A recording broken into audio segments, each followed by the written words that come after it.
Тона здрава, добар ден. Благодарам што сте дел од Агенда 35. Вие сте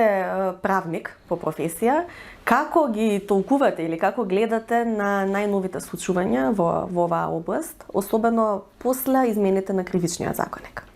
Ви благодарам и на вам и на интересот и на просторот, нели, да кажеме и ние правниците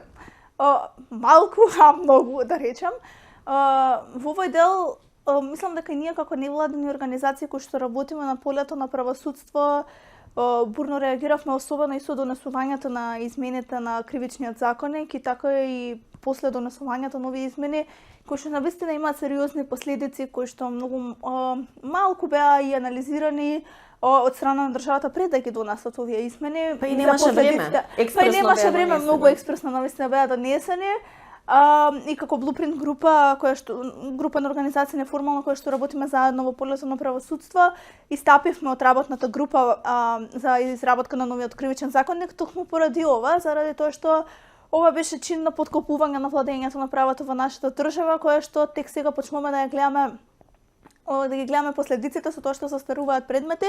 а во иднина ќе ги гледаме уште толку финансиските последици по однос на овие измени, по однос на апсолутното застарување на кривични предмети кои што навистина треба долго имаат многу обвинети. А многу интересно што во самите измени пишува дека законот нема финансиски импликации за државата, па ќе може да видиме во иднина колку многу ќе бидат тие финансиски импликации, а моите некои вака да речам размислувања дека ќе бидат над милионски суми на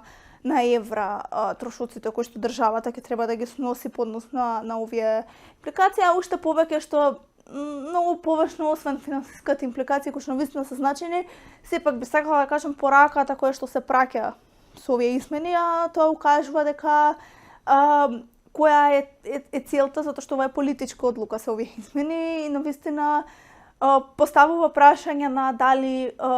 всушност сакаме да гониме корупција и дали всушност навистина се залагаме за владење на право и правна држава кога носиме измени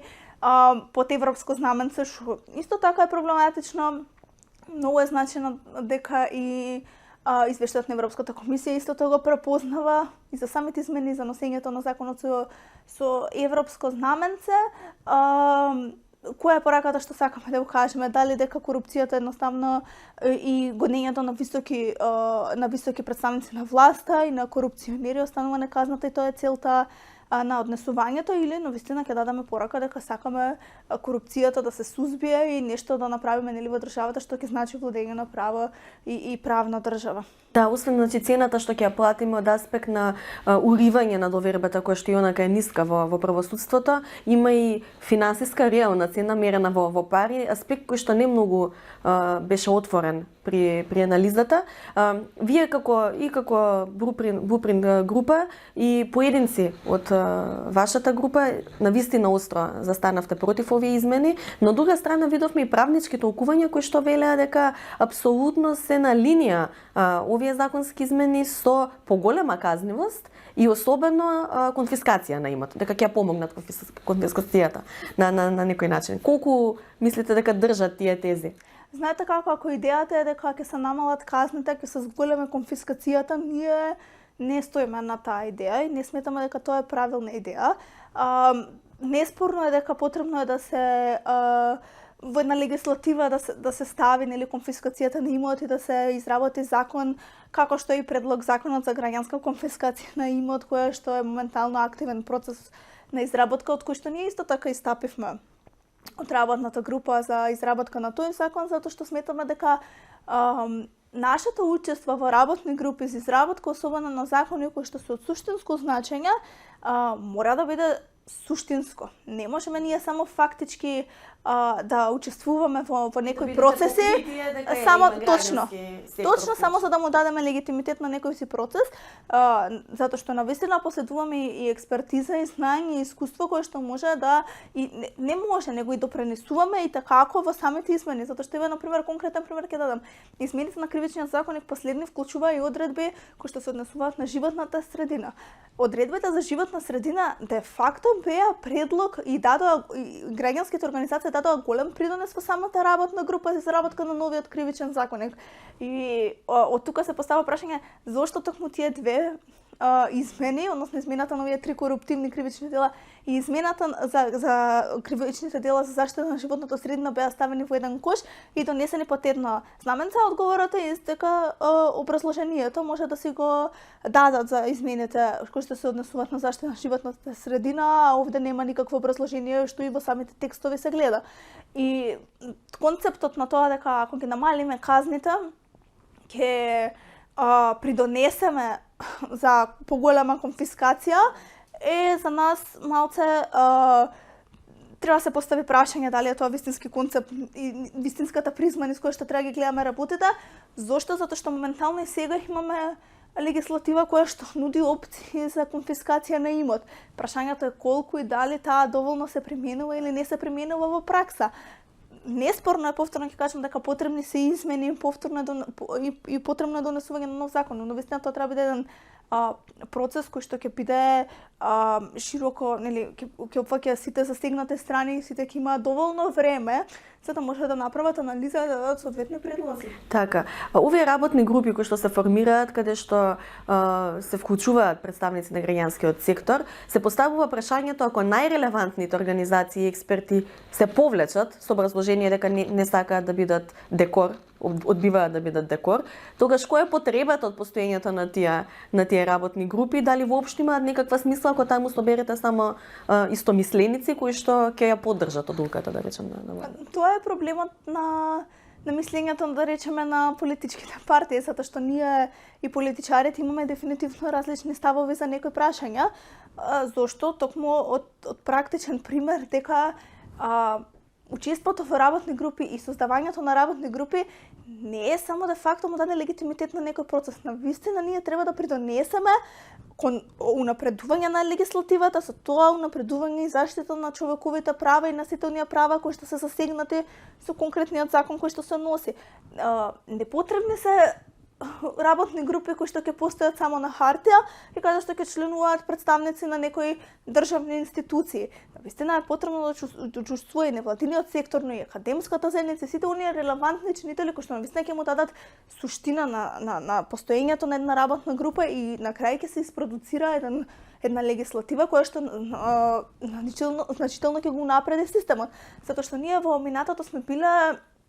сам имала бројни примери каде што ние сме учествувале во работни групи, сме давале предлози. Постоел еден текст кој што сме го гледале на законот дека била активна работната група и потоа кога ќе се објави најден или кога ќе дојде во собрание ние гледаме друг текст на закон. И навистина не можеме да толерираме веќе такво однесување каде што нашето учество е само како декор или како легитимитет покритие. Да, апсолутно. Друга дилема која што се отвори во јавноста беше околу законот за амнестија, па нели повторно имавме спротивставени мислења колку ќе придонесе за ослободување на затворските капацитети, условите таму знаеме какви се, но од друга страна повторно како да се прави еднакво помеѓу оние дела на висок криминал и висока корупција и злоупотреби и дела кои што се од сосема друг калибар, да речеме, не знам, украдена храна од продавница. Дали треба да има и тука една квалитативна разлика во пристапот кон делото и кон криминалците и нивниот профил? Знаете како, причината за донесување на законот за амнестија како што беше представена во јавноста е нереална. Затоа што за ние да го напредиме пенитенцијарниот систем и да ја намалиме пренатрпаноста во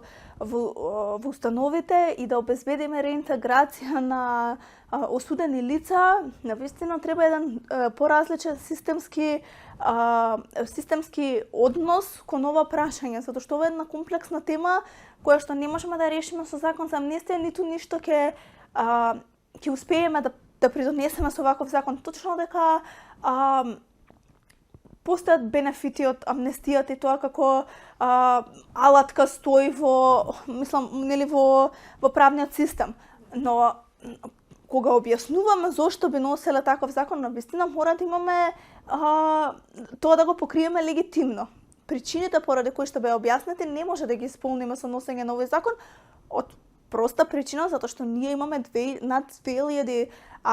упатни акти кои што чекаат да влезат во пенитенцијарни установи. Тоа е една проста математика која што нема никаква логика сама по себе. Од друга страна, ние имаме проблем во однос на пенитенцијарните установи, каде што ние имаме алатки, односно правни механизми кои што им стојат на располагање и кои што постојат во системот, како што е, например, условниот отпуст, кој што апсолутно не се користи, и имаме проблем со тоа што судовите не го изрекуваат условниот отпуст и доколку се поднесуваат барања. Од тука, навистина, мораме првен да се фокусираме на овие, да речам, правни механизми кои што ни стојат на располагање, да ги заживееме и да се употребуваат. И на тој начин, навистина, ќе постигнеме поголема реинтеграција на осудени лица, отколку да донесеме одреден закон кој што можеби на еден многу краток рок ќе помогне во одредени работи да се поедностава, да речем, не би рекла да се решат, пошто не може да се решат тие без системски пристап. Така. Ако ги сумираме пораките од овие два главни, би рекла, правни случаи или настани кои што го одбележаа последниот период, тоа е дека се носат законски измени, законски решенија кои што не само што не соодветствуваат со реалната потреба на терен, туку и само дополнително ќе зголемуваат неказнивоста, ќе зголемуваат перцепцијата кај граѓаните дека не функционира правосудството и страшната недоверба. Како од овој магепсан круг, би рекла, каде ја гледате како надвор? Каде ја гледате алката која што може да придонесе да има некакви промени? Дали е тоа судството, дали е тоа обвинителството, дали е тоа парламентот, можеби од каде да почне? Гледаме дека политичките партии немаат волја, веројатно парламентот би го исклучил од листата, како да заживее? Тоа дека политичка волја, да речеме, немаме, можеме да увидиме од многу закони кои што многу долго седат во собрание и не се носат, така да и тоа е сериозен проблем кој што би морала да го истакнам, затоа што општиот интересот на граѓаните навистина мора да биде ставен пред интересот на политичките партии, а тоа во нашата држава не се прави. Тоа е проблем кој што го подкопува и владењето на правото и правната држава за која што ние сите се залагаме. Од друга страна, како да го решиме проблемот? Проблемот е многу сложен за да може да се реши со едно едноставно решение. Мислам дека сите вклучени засегнати страни во правосудството мора да се одважат и да тргнат од себе.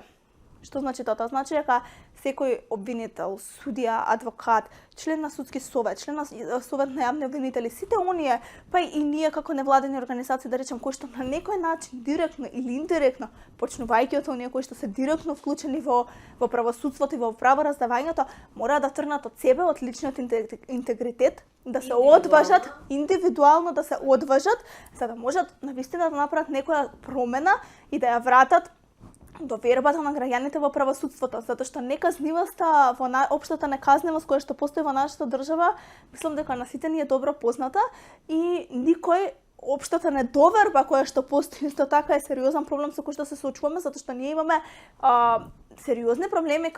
ние како здружение обезбедуваме бесплатна правна помош, ние имаме сериозни проблеми некогаш да ги мотивираме граѓаните да поднесат некое барање или некој механизам да искористат за заштита на своите права, затоа што воопшто немаат доверба во системот за да поднесат било што. Не споредбено дали е тоа представка до некоја институција, дали е тоа кривична пријава, дали е тоа ќе ги мотивираме, односно ќе ги советуваме да поднесат тужба пред надлежен суд. Воопшто нема желба. Значи ние имаме сериозни проблеми каде што имаме случаи, да речем, што се чисти, би рекла, односно каде што знаеме дека има сериозни прекршувања на права, каде што навистина може да обезбедат правна заштита преку искористување на некои овие механизми, да не можеме да ги мотивираме доволно воопшто да побараат заштита. И тоа мислам дека многу кажува за тоа колку системот потфрлил да ги заштити граѓаните, затоа што јас силно верувам дека системот и општеството и државата треба да работат за општото добро на граѓаните пред се, а не за индивидуални интереси и за интереси на политички партии кои што навистина треба да се одважат и политичките партии би рекла многу е тешко од нив да очекуваме да се одважат и да направат некоја промена, но во однос на правосудството оние